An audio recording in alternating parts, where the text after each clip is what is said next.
श्री स्वामी समर्थ.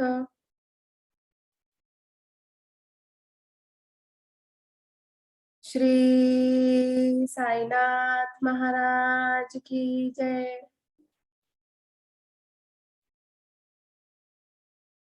श्री साईंचे सत्यचरित्र अध्याय 20. ईशावास्य भावार्थ बोधनम. ईशावास्य उपनिषदाचा गर्भितार्थ व तात्पर्यार्थ स्पष्ट करून सांगणे. ईशावास्य उपनिषद हे ईश, केन, कठ वगैरे 11 प्रमुख प्रसिद्ध उपनिषदांपैकी 18 मंत्रांचे छोटे परंतु अत्यंत महत्वाचे उपनिषद आहे. तशी एकंदर उपनिषदे 108 आहेत.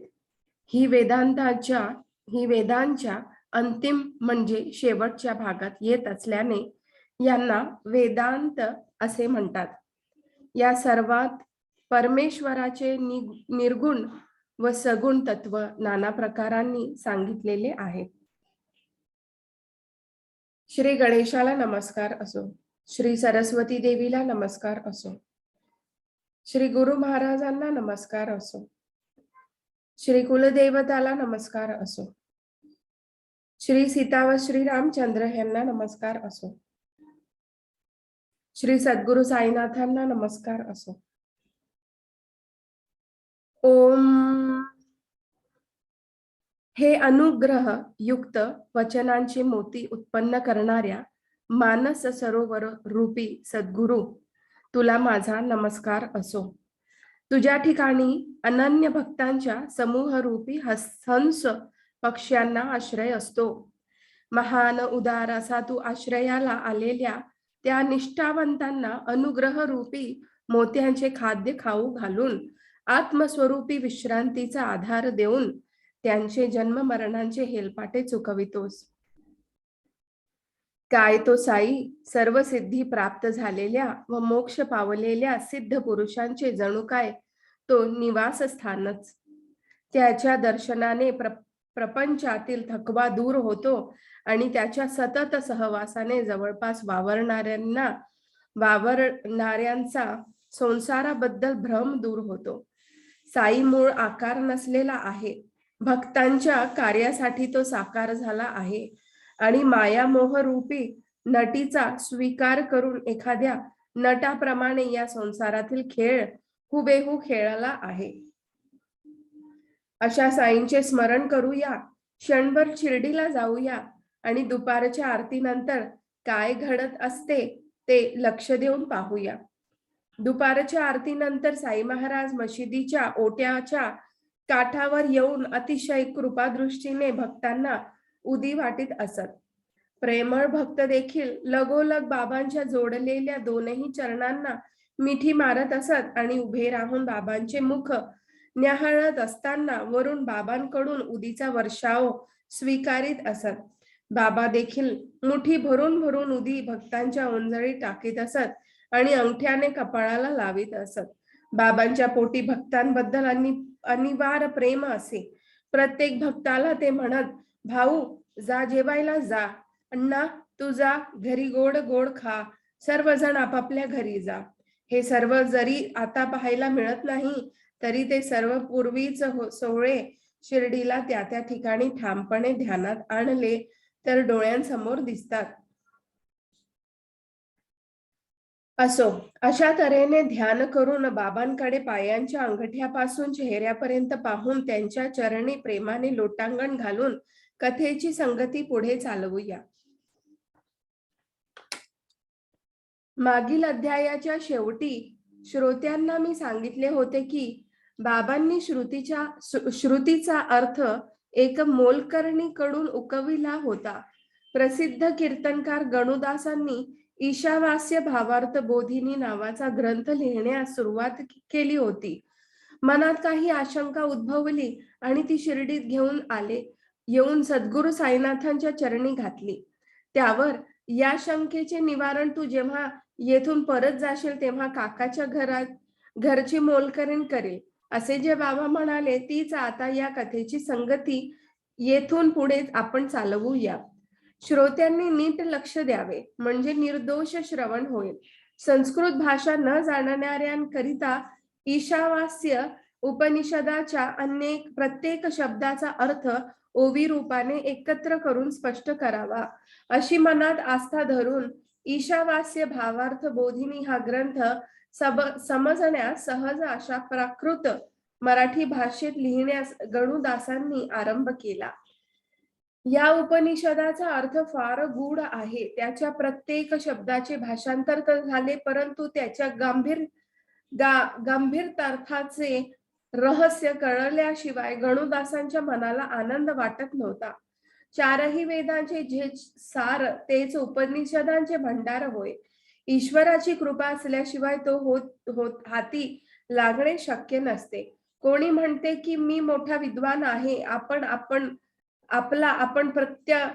प्रयत्न करून ही उपनिषदे समजून घेईन आणि त्यांचा यथास्थित अर्थ सांगू शकेल, तर ते सृष्टीच्या प्रलयापर्यंत म्हणजे कधीही घडणार नाही. गुरूंची कृपा असल्याशिवाय अडचणी येऊन त्याचे गूढ तात्पर्य हाती लागत नाही आणि वाटेत पदोपदी गोंधळून जायला होतं. परंतु तेच जो गुरुला शरण जातो त्याला जरा सुद्धा अडचण न येता त्याचा गूढ अर्थ दृष्टी पुढे आपोआप उघड होतो. ही ब्रह्मज्ञानाबद्दलची आणि जन्म मरणांचा नाश करणारी शास्त्रे आहेत. ज्या लोकांनी अहंकार टाकला असेल व जे ब्रह्मज्ञानाबद्दलची आणि जन्म मरणांचा नाश करणारी शास्त्रे आहेत, ज्या लोकांनी अहंकार टाकला असेल व जे सर्व संसार बंधनापासून मुक्त झालेले असतील, तेच या शास्त्रांचे विवेचन करण्याला पात्र आहेत. अशांचा आश्रय घेतला की एक क्षणात अर्थ समजतो, बुद्धीची आडकाठी दूर होते आणि गुढार्थ स्पष्ट होतो. ईशावास्य उपनिषद सामान्य माणसाला समजेल असा मराठी भाषेत आणताना दासगणूंची हीच अवस्था झाली होती. परंतु साईनाथांनी कृपा केल्यामुळे त्यांची गार्भितार्थ समजण्याची कठीणता दूर झाली. गणुदासांना संस्कृत भाषेचे ज्ञान पुरेसे नव्हते, परंतु आचार्य विद्यारण्य व श्री साईबाबा यांचे चरण बंधून त्यांनीही ओवीबद्ध लिखाण लिहिण्यास सुरुवात केली. आधीच गणुदासांची वाणी म्हणजे दुधाची धार व त्यात साईंची कृपा रूपी साखर पडली आहे, तेव्हा त्या सतत वाहणाऱ्या गोडीचा श्रोत्यांनी क्षणभर स्वीकार करावा. असो, हे ईशावास्य भावार्थ बोधिनीची थोडीशी ओळख करून देणे झाले. त्याचे मर्म जाणायचे असल्यास श्रोत्यांनी मूळ ग्रंथाचे अवलोकन करावे. माझी ही कथा वर्णन करून सांगण्याचा उद्देश आणखी वेगळा आहे, तो आता ऐका. आपला भक्त एखादा ग्रंथ पाहू लागला आणि त्याला त्यात एखादे न समजणारे वाक्य आढळले, तर साई महाराज त्या भक्ताच्या शंकेचे समाधान बोलल्याशिवाय कसे करीत असत ते पहा. या कथेचा हेतू हाच आहे. तो सारांश रूपाने श्रोत्यांना सांगितला जावा ही माझी मनीषा आहे. कृपा करून लक्ष देऊन ऐका. ओवीबद्ध टीका केली. विद्वान लोकांना ती मान्य झाली आणि गणुदासांच्या मनातील इच्छाही पूर्ण झाली. परंतु त्यांच्या मनात एक शंका राहिली. पंडितांसमोर ती मांडली, त्यावर पुष्कळ चर्चा केली, परंतु कोणाकडूनही त्या शंकेचे समाधानपूर्वक निरसन होऊ शकले नाही. इतक्यात काही करणारे दासगणूंच्या शिर्डीत जाणे झाले आणि त्यांच्या शंकेचे निवारण अगदी सहजपणे झाले. हो, साईंचे दर्शन घेण्यासाठी दासगणू मशिदीत गेले. साष्टांग नमस्कार करून बाबांचे पाय मस्तकी धरले आणि सुख संपन्न झाले.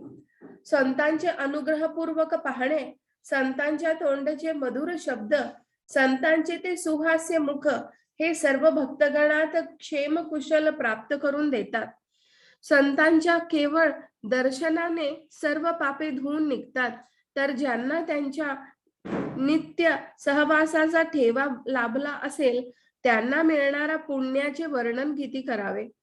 दासगणूंनी नमस्कार केल्यावर बाबा सर्व खुशाली लागले. काय गणू, कुठून येणे झाले? सर्व ठीकठाक आणि समाधान आहे ना? चित्त प्रसन्न आहे ना? त्यावर गणुदासांनी उत्तर दिले, आपले कृपाछत्र असल्यावर मी मनात खिन्नता का आणावी? मी आनंदित आहे, आपण हे सर्व जाणता. पण समाजातील शिष्टाचार म्हणून मला प्रश्न विचारता, माझे कुशल वृत्त का विचारता, हे माझ्या मनाला ठाऊक नाही. स्वतः माझ्याकडून एखाद्या गोष्टीला सुरुवात करविता आणि ती रंग रूपात येऊ लागली की मध्येच अशी मेख मारता की तिचा उलगडा कोणाला होत नाही. असो, त्या दोघांचा परस्पर संवाद चालला आणि गणुदासांनी बाबांचे पाय चेपण्यास सुरुवात केली. मग हळूच ईशावास्य भावार्थ बोधनी संबंधी प्रश्न विचारला. बाबा, ईशावास्य भावार्थ बोधिनी लिहून जाता लेखणी अडखळते व मनात शंका कुशंका उभ्या राहतात. आपण त्या उलगडून सांगा.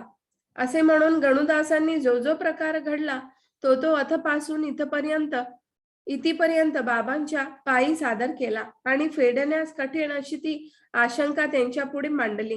गणुदास साईनाथांना अजिजीने म्हणाले, बाबा, माझे ग्रंथ लिहिण्याचे परिश्रम फुकट जात आहेत. ईशावास्य उपनिषदाबद्दलची माझी हकीकत तुम्ही जाणता. माझी आशंका दूर झाल्याशिवाय त्या ग्रंथाचा गूढार्थ मला कळणार नाही. त्यावर महाराज आशीर्वादपूर्वक आश्वासन देऊन म्हणाले, तू प्रसन्न मनाने राहा. यात काही कठीण आहे रे. आपल्या ठिकाणी परत जाशील तेथे काकांची मोलकरीण तुला शंकेचे निवारण करेल की. काका म्हणाले, काका म्हणजे भाऊसाहेब दीक्षित, बाबांचे एक प्रेमळ भक्त, जे सदा सर्वदा काया वाचा मनाने सतत गुरुसेवेत मग्न असत. प्रख्यात मुंबई शहरापासून थोड्या अंतरावर असलेले पार्ले नावाच्या गावी हे हरिभाऊ राहत असत. घरी आई बापांनी ठेवलेले त्यांचे नाव हरी होते.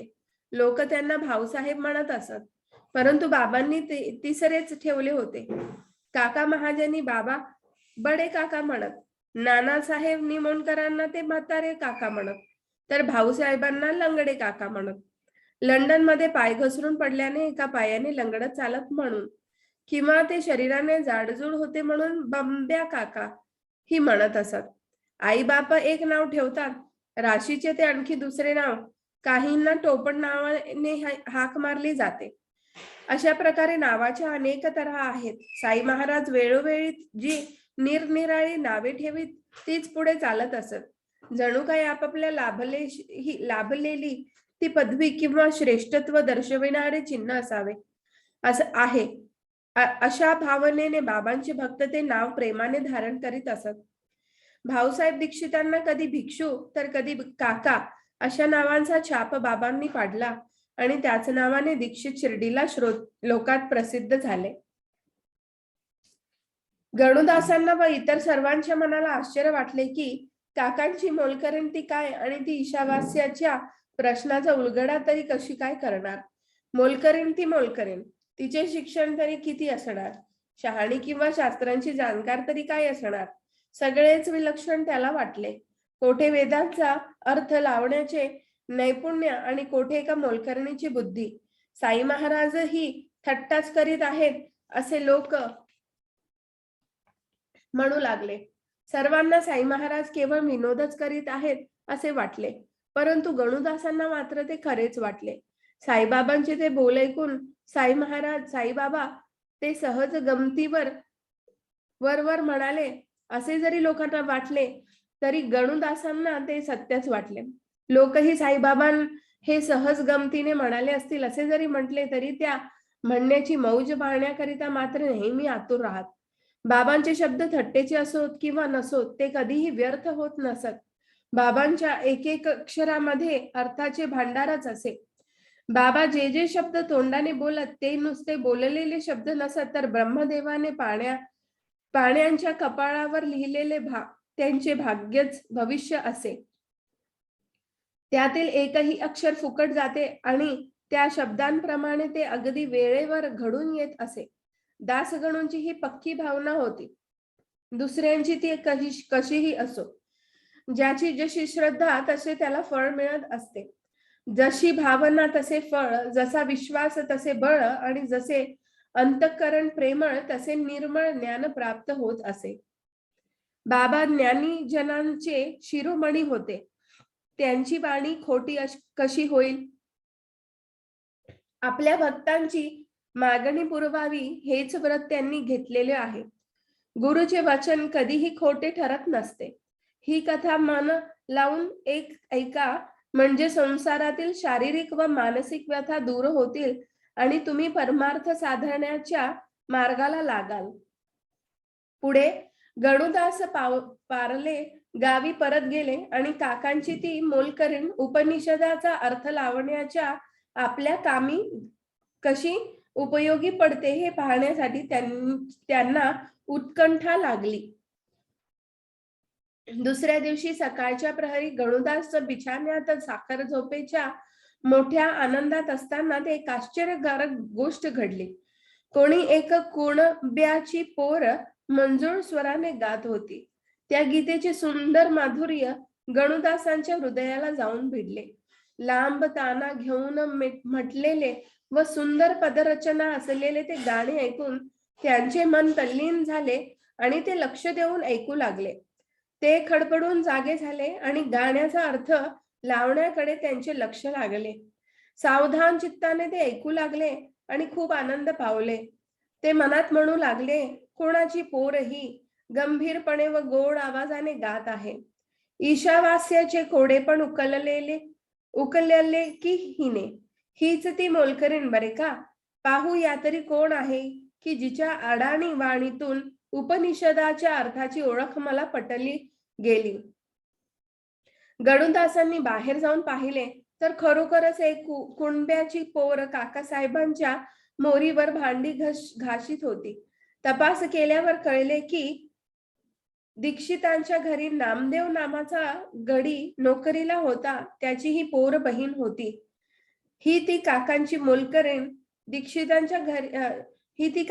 मोलकरीण हिच्याच त्या गाण्याने उपनिषदातील शंकेचे निरसन झाले. ज्ञानेश्वरांनी रेड्याच्या तोंडातून वेद पठन करविले तसाच हा प्रकार. संतांनी कोणते चमत्कार नाही केले.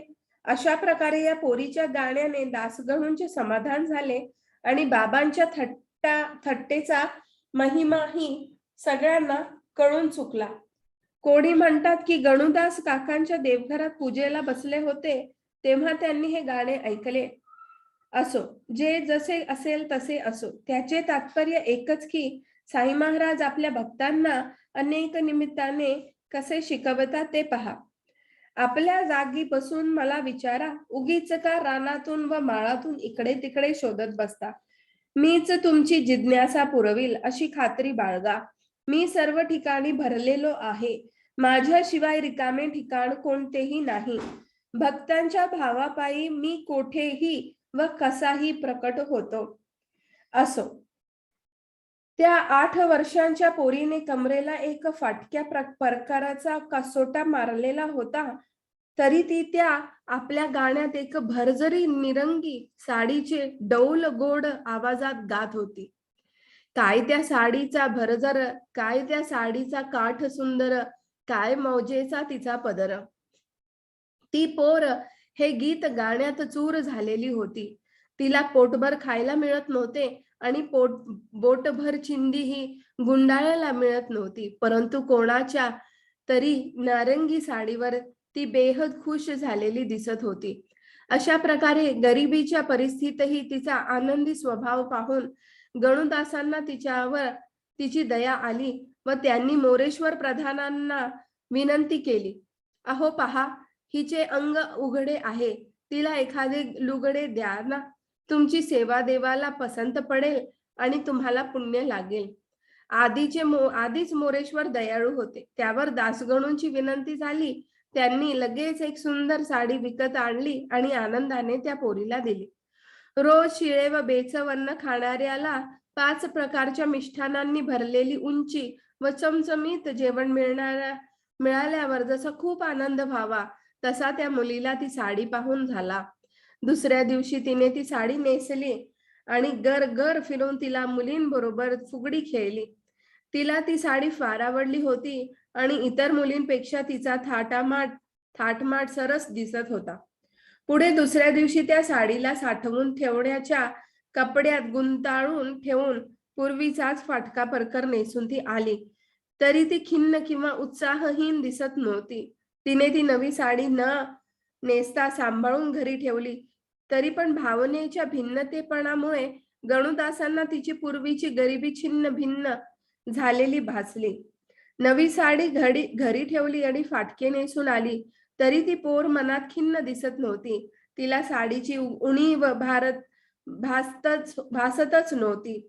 ऐपत नसली म्हणजे फाटके वस्त्र नेसणे आणि ऐपत असली तरी तसेच करणे, याला म्हणतात गरिबी. श्रीमंती असल्याप्रमाणे मिरविणे. सुख किंवा दुःख हे आपल्या भावनेवर असतं. गणुदासांचे हेच ते कोडे होते. अशा प्रकारे जेव्हा त्यांचा उलगडा झाला, तेव्हा त्यांना ईशावास्याचा गड्डा सापडला आणि त्यांच्या अर्थाचा बोध ठिकाणी पडला. ईश्वरानेच जेथे हा सारा ब्रह्मांडाचा पसारा व्यापलेला आहे, तेथे त्याशिवाय कोठे रिकामी जागा असेल याचा विचार कोण करेल? हे परब्रह्मी पूर्ण आहे आणि हे जगतही पूर्ण आहे. पूर्ण परब्रह्मापासून हे पूर्ण जगत उत्पन्न झाले आहे. म्हणून पूर्ण परब्रह्मातून पूर्ण जगताचा हा आभास काढून घेतला तरी पूर्ण परब्रह्म शिल्लक राहत. त्या पोरीची गरिबी अवस्था ही ईश्वराचा अंश आहे आणि तो फाटलेला परकर किंवा ती नवी साडी देखील ईश्वराचा भाग आहे. दान देणारा दाता, दान देण्याची वस्तू म्हणजे देय व दान देण्याची क्रिया म्हणजे दान, या सर्वांमध्ये एक ईश्वरच संपूर्णपणे भरलेला आहे. म्हणून मी व माझे हे पार विसरून जावे. सदा कोणत्याही गोष्टीचा अभिमान धरल्याशिवाय वागावे. ईश्वराकडून जे ऐश्वर्य मिळाले ते त्यागपूर्वक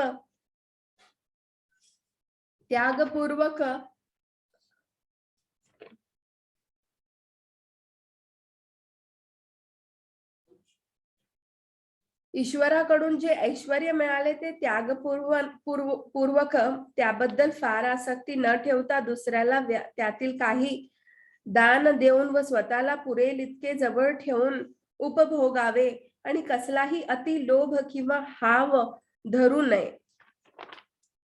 अशी ही बाबांची अमोघ वाणी होती. अनेक भक्तांना तिचा अनुभव घेतलेला होता. बाबांनी आयुष्यात शेवटपर्यंत शिर्डी कधी सोडली नव्हती, तरी ते कोठेही लोकवस्तीत किंवा रानावनात भक्तांसमोर प्रकट होत असत. कोणासाठी मच्छिंदर गडावर तर कोणासाठी कोठेही शहर असो, उदाहरणार्थ कोल्हापूर, सोलापूर, रामेश्वर, मनाला येईल तेथे प्रकट होऊन दर्शन देत असत. कोणाला आपल्या नेहमीच्या पोशाखात तर कोणाला जागेपणी किंवा स्वप्नात रात्री किंवा दिवसाही दर्शन देत असत आणि भक्तांची अतृप्त इच्छा पुरी करीत असत. असे अनुभव एक की दोन की किती म्हणून वर्णन करावे. बाबांचे जरी शिर्डीतच राहणे असले तरी ते नकळत कोठेही जात असत. पहा, ही पोर कोणाची कोण यत्किंचित गरीब मोलकरीण. तिच्या तोंडून नारंगी साडीवरचे ते गाणे सहज निघाले होते. गणुदासांनी बाबांना शंका विचारावी, ते मोलकरीण काकांच्या येथे असावी आणि तिने ती शंका फेडावी, ही सर्व जादूने मुद्दाम घडवून आणलेली रचना नाही का वाटत? आधी तेथे मोलकरीण असावी ही बाबांना कसे ठाऊक आणि तिच्याकडून सुद्धा पुढे भविष्य काळात गाणे गाईल जाऊन उपनिषदाचा अर्थ समजावला जाईल, हे कसे? ते कसे ही असो, असे घडले ते निश्चित. गणुदासांना आश्चर्य वाटले. त्यांची शंका फेडली गेली आणि त्यांना ईशावास्य उपनिषद नीट समजले. श्रोत्यांच्या मनात शंका येईल की हा सर्व खटाटोप बाबांनी कशाला केला? स्वतःच आपल्या तोंडाने सांगून शिर्डीतच ती शंका का फेडली नाही? हे तेथल्या तेथे नसते का करता आले? पण मग ते महान तत्व लोकांना कसे कळले असते? हा चमत्कार घडवून ईश्वराने त्या मोलकरणीलाही व्यापलेले आहे, हे बाबांनी सर्वांना दाखवून दिले. आत्म्याच्या स्वरूपाचे अगदी खरेखुरे वर्णन हेच सर्व उपनिषदांचे अंतिम ध्येय आहे. हेच मोक्ष प्राप्त करून घेण्यासाठी पाळण्याच्या नियमांचे किंवा आचरणांचे सार आहे आणि हेच भगवद्गीतेच्या अर्थाचे निरूपण आहे. प्राणी वेगवेगळे असतात, परंतु त्यांचा आत्मा एकच असतो. तो काही करीत नसतो आणि भोगतही नसतो. तो कधी अपवित्र नसतो, त्याला पाप पुण्य नसते आणि त्याला कोणत्याही कर्तव्याचे आचरणही नसते.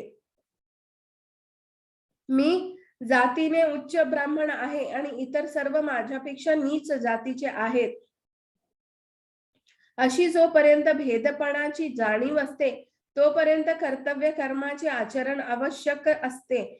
मी देहाशिवाय सर्व ठिकाणी एकच आहे, माझ्याशिवाय आणखी दुसरे कोणी नाही, मीच सर्वांना व्यापून आहे, असे जे ज्ञान तेच आत्मस्वरूपाचे खरे ज्ञान होय. पूर्ण ब्रह्माच्या एकत्मतेपासून ढळलेला हा जीवात्मा कधीतरी स्वस्वरूपाला निश्चित प्राप्त व्हावा हे ध्येय असते. श्रुती, स्मृती व वेदांत या सर्वांचा हाच प्रतिपादित निर्णय आहे. मूळ स्थानापासून ढळलेल्या अढळ पदाची प्राप्ती निश्चयपूर्वक साधणे हेच अंतिम उद्दिष्ट असते. समम सर्वेषु भूतेषु तिष्ठतं परमेश्वरम. परमेश्वर सर्व प्राण्यांच्या अंतःकरणात सारखा राहणारा आहे, अशी जोपर्यंत मनाची स्थिती होत नाही तोपर्यंत सर्व प्राण्यांचा अंतरात्मा जो भगवान श्रीकृष्ण ज्ञान प्रकाशित करण्यास समर्थ नसतो. शास्त्रांनी मान्य केलेली कर्मे केल्याने चित्त शुद्ध झाले की सर्व विश्व व परमात्म्याच्या एकरूपतेचा अनुभव येईल आणि संसारातील शोक मोहादीच्या विरुद्ध पूर्णतेला पोहोचलेले ज्ञान प्रकट होईल. जो सर्वांचा स्वामी परमेश्वर संपूर्ण त्रैलोक्यातील चर व अचर प्राण्यांना समाविष्ट करून आहे, जो निष्क्रिय, निष्कल व परात्पर आहे, तो शरीर नसलेला त्रिकाल बाधित अस्तित्व रूपी सत्य म्हणजे सत्य स्वभाव असलेला आहे, जो हा ईश नाम व रूप असलेले हे विश्व आतून व बाहेरून व्यापून आहे, तो मी स्वतः विशिष्ट गुरु रूपाशिवाय संपूर्णपणे सर्व ठिकाणी भरलेलो आहे. जे मुळात कोणत्याही आकाराशिवायचे असते ते मायेच्या गुणामध्ये आकार भरलेले भासते. अनेक वासना असलेल्या मागे हा संसार असतो, पण तो कोणतीही वासना नसलेल्या या संसारात तथ्य वाटत नसते.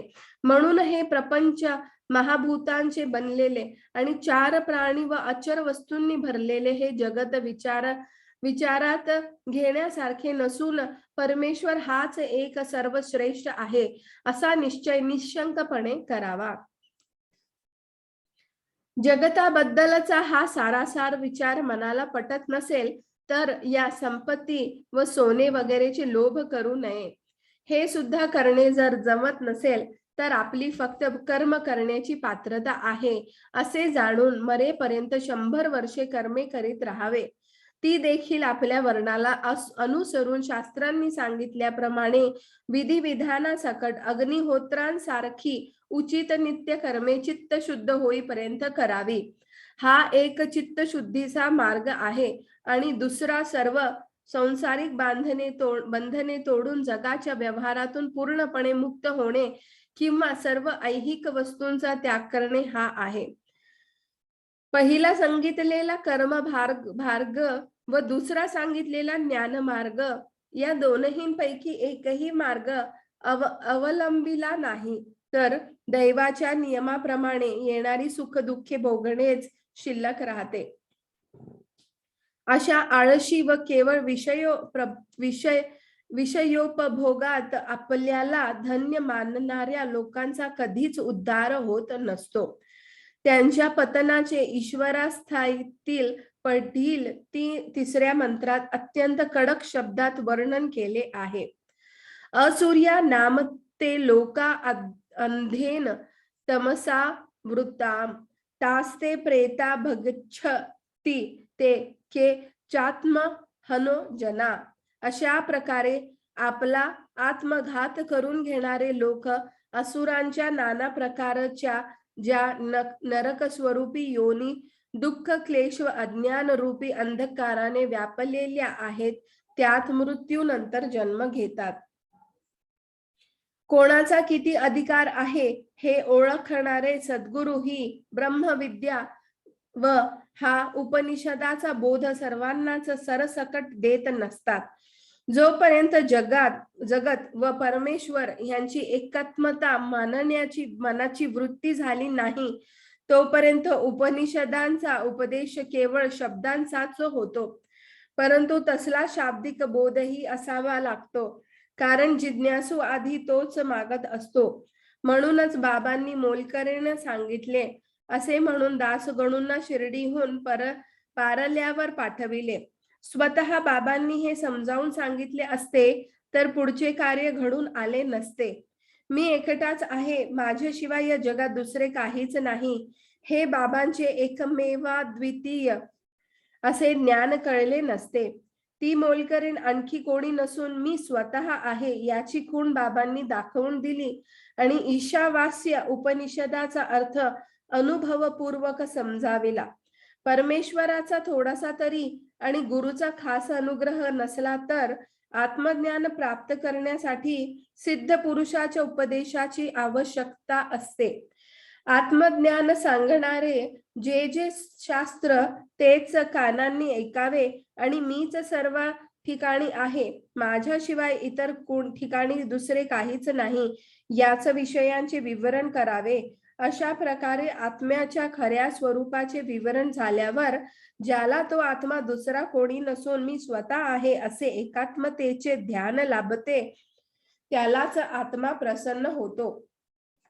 असो, अशी आत्माविषयीची चर्चा केली, असेच त्याचेच एकाग्रतेने लक्ष लावले आणि अशीच त्याच्याशी न ढळणारी स्थिर एकात्मता ठेवली तर परमात्मा हातीशी येईल. पुढील अध्यायाचे लक्ष विनायक हरिश्चंद्र ठाकूर, अनंतराव पाटणकर इत्यादींच्या कथा सांगणे आहे. श्रोत्यांनी आनंदपूर्वक त्या ऐकाव्या, म्हणजे त्यांचे परमार्थाकडे लक्ष लागेल. त्या कथा अशाच गोड आहेत. त्या ऐकून श्रोत्यांची उत्कट इच्छा पुरविली जाईल. महापुरुषांच्या दर्शनाचा पण पुरा होईल आणि भक्तांचा छंद पुरविला जाईल. सूर्य उगवल्यावर जसा अंधकाराचा नाश होतो, तसेच या कथारूप अमृत प्यायले असता प्रपंचातील माया ममतेचे जाळे दूर फेकले जाते. साईबाबांच्या कल्पना न करता येणाऱ्या कौशल्याचे वर्णन यांच्याशिवाय कोण बरे करू शकेल. मला केवळ निमित्त करून ते स्वतःच या कथा माझ्याकडून बदवून घेतील. सर्वांचे कल्याण असो. अशा प्रकारे संत व सज्जन यांनी प्रेरणा केलेल्या, भक्त हेमाडपंत यांनी रचलेल्या श्री साई समर्थ यांच्या सत्यचरित्राचा ईशावास्य भावार्थ बोधन नावाचा 20वा अध्याय समाप्त झाला. श्री सद्गुरु साईनाथांना अर्पण असो. सर्वत्र मंगल असो. श्री स्वामी समर्थ. श्री साईनाथ महाराज की जय.